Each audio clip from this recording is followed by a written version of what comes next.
Shalom amigos, les habla Sergio Bacari del canal Bacari Suelto en Israel. Otra vez con ustedes, otra vez con un paseo con la Biblia en la mano desde el mismo lugar de los hechos. Y amigos, gracias por participar y gracias a los que siguen visitando la tienda virtual, que entre otras cosas pueden conseguir Biblias como esta que tengo en la mano con su traducción al español.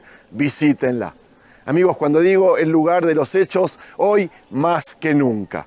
Estoy en la ciudad de David, aquella ciudad que el rey David, el rey de Israel, conquistó de los jebuseos y la transformó en la capital física y espiritual del reino de Israel. Aquí construyó su palacio, ya está demostrado arqueológicamente, y estoy en lo que posiblemente era la azotea, que cierta noche se subió hasta aquí, miró hacia ahí atrás lo que era la ciudad de David, donde vivía el pueblo, vio a una mujer en su azotea desnuda bañándose. La trajo hasta aquí, hasta su palacio, se acostó con ella y ella quedó embarazada. Esta historia que voy a contar hoy en el video es de tres personajes principales. Estos dos, el rey David y Bathsheba, y el esposo de Bathsheba, Uriah el Gitita. Bathsheba quedó embarazada del rey David, pero el rey David intentó hacer responsable de ese embarazo a Uriah el Gitita.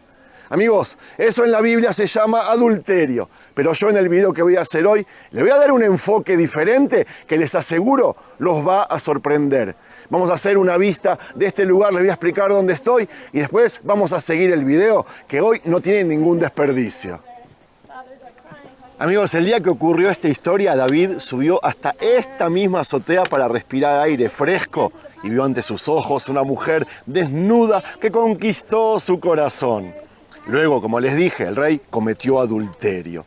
Pero este pecado debe ser puesto, amigos, en un contexto histórico, ya que el adulterio en la Biblia es diferente de lo que conocemos en la actualidad. Hoy en día el adulterio no se considera un crimen, quizás una razón para el divorcio, pero solo eso. Eso es en nuestra sociedad y no en la sociedad de la que habla la Biblia, donde el hombre tenía el derecho de tener varias esposas. Amigos, vamos a caminar por el palacio del rey y a cruzar a donde estaba la casa de Bathsheba. Sí, aunque no lo crean, aquí sucedió esta historia. Si hablamos de adulterio, en un lugar donde se permite tener varias esposas, la mujer no tiene exclusividad sobre la sexualidad de su esposo, por lo que el hombre no puede cometer adulterio con su propia esposa. El adulterio ocurre cuando un hombre mantiene relaciones sexuales con la esposa de otro y entonces se considera que ha cometido adulterio con el esposo de la mujer, como en el caso de David, quien cometió adulterio con Bathsheba, Betsabé, pero no con ninguna de sus esposas. Miremos el otro lado de la moneda mientras caminamos por el palacio del rey. Dado que la mujer se consideraba propiedad de su esposo, ella solo le pertenecía al rey. Y si sigo el ejemplo de Bathsheba, entonces se consideraba adúltera porque violaba el derecho exclusivo de su esposo sobre su sexualidad. Y las leyes contenidas en los 10 mandamientos se refieren a esto de manera explícita. No codiciarás la casa de tu vecino, no codiciarás la mujer de tu vecino, ni su esclavo, ni su esclava, ni su buey, ni su asno, ni nada de lo que pertenece a tu vecino, nos dicen en Éxodo 20. Las palabras son claras. La mujer, al igual que la casa, el burro, el buey y el esclavo, es parte de los bienes del esposo. Y si antes dijimos que hoy en día los actos de adulterio terminan en peleas, en un divorcio máximo, en la Biblia el adulterio se consideraba un crimen grave que requiere la ejecución de ambos transgresores. Miren qué lindo palacio, amigos, el palacio del rey David. Mientras los recorremos, le cuento de que todos sabemos que el castigo y la realidad son cosas diferentes y que David y Bathsheba no fueron ejecutados. Sin embargo, el hijo nacido de esa relación de adulterio fue considerado un mamzer, bastardo creo que se dice. La consecuencia de ser un mamzer es el exilio social y la vergüenza. Para resolver este problema que surgió, David entonces mandó traer a Urías, quien estaba en la guerra al otro lado del río Jordán del Jordán. El propósito explícito de la cita era obtener un informe sobre la guerra y el bienestar de todos los soldados. El propósito oculto era enviarlo a su casa, donde su esposa lo estaba esperando ansiosamente. Si el plan tenía éxito, entonces se podría alegar que el embarazo era el resultado del breve encuentro entre Uriah y Batsheba. De esta manera se resolvería el problema del adulterio y el problema del mamzer, del bastardo. Pero amigos, el plan no funcionó. Uriah se presentó ante el rey y le informó sobre el estado de la guerra. Cuando terminó la, entre comillas, reunión de trabajo, que era la excusa para traerlo a Jerusalén, el rey le ordenó regresar a su casa. Le cito: David le dijo a Uriah: vete a tu casa y lávate los pies.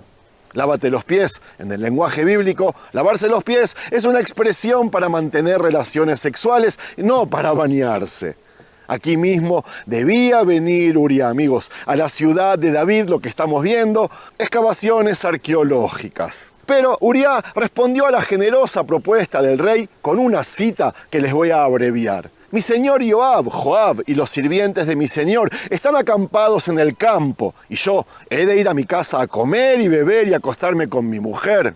Yo creo que es innecesario señalar que la respuesta de Uriah no es relevante ni coherente con la realidad. Era natural que aprovechara el breve permiso para encontrarse con su esposa y un encuentro de ese tipo no habría perjudicado ni a Joab ni a los soldados.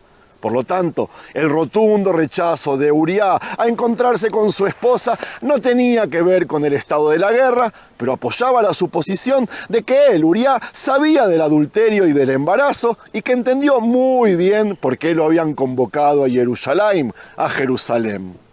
Cuando David se dio cuenta de que las dulces palabras no ablandarían la obstinación de este soldado, lo embriagó con vino, con la esperanza de que el alcohol hiciera su efecto, pero como este intento de suavizar la voluntad de Uriah también fracasó, David escribió una carta. La carta ordenaba enviar a Uriah a la zona de guerra más peligrosa, donde seguramente morirá. Uriah regresó a la guerra para morir. Y esto lo justificaremos en breve. Él sabía lo que estaba haciendo. Amigos, la ley que establece que un hombre que comete adulterio con la esposa de otro hombre debe morir junto con la mujer adúltera no menciona un pequeño pero crucial detalle. ¿Quién los ejecutará? En la época de la que hablamos y en realidad a lo largo de toda la época bíblica se mantenían en Israel las formas tradicionales de juicio, es decir, los ancianos de las tribus y más tarde también el rey eran la autoridad judicial, pero no eran la autoridad ejecutiva. En el caso de un crimen grave, como la violación o el asesinato, era el hermano de la víctima quien debía vengar su sangre y ejecutar al criminal. La ejecución restauraba el honor de la familia, en especial el honor de aquel hermano. En el caso del adulterio, la obligación de ejecutar a la esposa y a su amante recaía entonces sobre el marido, ya que no había otra persona aparte de él para hacerlo.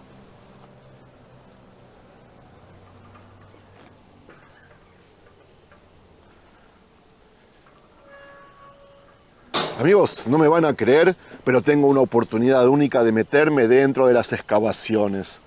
Alguien se olvidó de cerrar este candado y yo, por supuesto, voy a aprovechar a entrar hasta que me echen. No puedo creer que caminaré por las calles y entre las casas de esta ciudad. No me lo puedo creer. Bueno, vamos a hablar en voz baja. Voy a seguir como si nada. Les decía que un hombre que no restauraba su honor era una persona ridiculizada y despreciada, incapaz de levantar la cabeza. Y estas palabras describen la situación de Uriah, que si se hubiera dejado seducir para colaborar con David, no habría fondo lo suficientemente profundo para ahogar su humillación. En esta situación, Uriah debía hacer una de dos cosas: ejecutar al rey y a su esposa, lo cual probablemente no habría sido realista, o salir con la cabeza erguida hacia su muerte segura. Y dado de que eligió morir con honor, la carta que David escribió carecía de todo sentido. Amigos, ¿qué me dicen de este lugar? Yo sigo avanzando. Tras la muerte de Uriah, les cuento, David tomó a Batsheba como esposa y ella le dio un hijo que murió al 7º día de su nacimiento. Algún tiempo después de la muerte de aquel niño, Batsheba quedó nuevamente embarazada y dio a luz a Salomón. Les cuento de que la Biblia dedica a Batsheba 2 relatos en 2 libros diferentes, separados por muchísimos años. El primero ocurrió cuando ella era una joven y hermosa, que, quién sabe si en una de estas casas no se estaba bañando cuando el rey David la vio. Y el segundo cuando Batseba era una mujer mayor que aprovechó el hecho de que David estaba en su lecho de muerte para colocar a su hijo en el trono. La cuestión de si Batseba era una joven inocente que fue víctima indefensa de un hombre poderoso y mayor que aprovechó su debilidad, o si era una mujer joven, manipuladora y astuta, ha preocupado a muchos. Incluso si estamos de acuerdo en que el comportamiento de David es indignante y que la conspiración que ideó causó repulsión, presentar a Batseba como una víctima indefensa genera muchas dudas. Amigos, no me puedo creer que estoy caminando por acá. Miren lo que es esto. Histórico, inédito, emocionante, no tengo palabras. Pero sigamos el relato. Empecemos diciendo que David no usó un telescopio con lentes avanzadas que le permitieran ver lo que ocurría en la luna para observar las curvas de la mujer que se bañaba en el techo de la casa de enfrente, en una de estas casas de aquí. Y dado que los techos de estas casas estaban cerca, como pueden ver, así como él la vio, ella también podía verlo a él. Si el techo de su casa estaba cerca de los techos de otras casas, quiere decir de que otros hombres también pudieron haber disfrutado de la vista de su belleza. En realidad, amigos, una mujer que no quiere que vean su desnudez no va a una playa nudista ni se baña en el techo de su casa. ¿Estamos de acuerdo? En segundo lugar, el lenguaje utilizado por el autor pone en duda la suposición de que Batseba fue una víctima. Si David hubiera forzado su relación con ella, habría sido una violación, ¿verdad? Y es importante notar que, aunque el autor condena a David con palabras duras e incluso lo maldice, siempre lo acusa de adulterio y no de violación. Tercer lugar, y esta es quizás la cuestión más importante, no había ninguna posibilidad de culpar a Uriah por el embarazo sin la cooperación de Batseba. Presten atención, en la situación en que se encontraba ella, era la que estaba en peligro de que su esposo la golpeara y descargara su ira sobre ella, ¿verdad? Por lo tanto, el envío de Urías a acostarse con ella fue, ante todo, una forma de resolver su propio problema. En otras palabras, Batseba tenía un interés personal en acostarse con Uriah y hacerle creer que él era el padre. Y si tenemos que definir la posición de Batseba en la casa de David, que también iba a ser un problema, es un asunto problemático, a mi parecer su estatus en la casa del rey David fue el de una concubina. ¿Por qué? Paso a explicarme. La Biblia fomenta la poligamia y las mujeres dadas a sus maridos pertenecían en esa época a una de las 4 categorías que les voy a mencionar. Estaban las mujeres principales que se daban en matrimonio a cambio de un dote. La segunda categoría era la de concubinas, que eran dadas a matrimonios sin dote. Las esclavas eran mujeres de la clase más baja y también se daban en matrimonios, en general, con el propósito de procrear. Finalmente tenemos a las prisioneras de guerra, que también se daban en matrimonio y para procrear. Y amigos, dado de que David no pagó un dote por Batseba, cada vez que hay un dote en la Biblia te lo nombran, yo creo que ella no se contaba entre sus esposas principales. Seguramente no era una esclava ni una prisionera de guerra, por lo que, para mi parecer, era una concubina. Y el hecho de que haya logrado colocar a Shlomo en el trono indica que desplazó a las otras 3 esposas de David, esposas principales, a quienes él probablemente realmente amaba. Amigos, por hoy es suficiente, me quiero filmar aquí. Voy a seguir filmando en otro lugar y contándoles cómo fue que logró Batseba colocar a su hijo como el sucesor del rey David, para que vean lo astuta que fue, lo inteligente que fue y lo importante que fue en la época que le tocó vivir. Vamos a ver aquí, cámara, quédate parada. Amigos, ¿qué me dicen? Exclusivo en exclusivo para ustedes. No creo que alguien haya estado por aquí filmando. Para ustedes, hoy entré por un lugar. Y si les gustó este material, amigos, y esta historia, no se olviden de regalarle un me gusta. Mañana, la continuación. Shalom.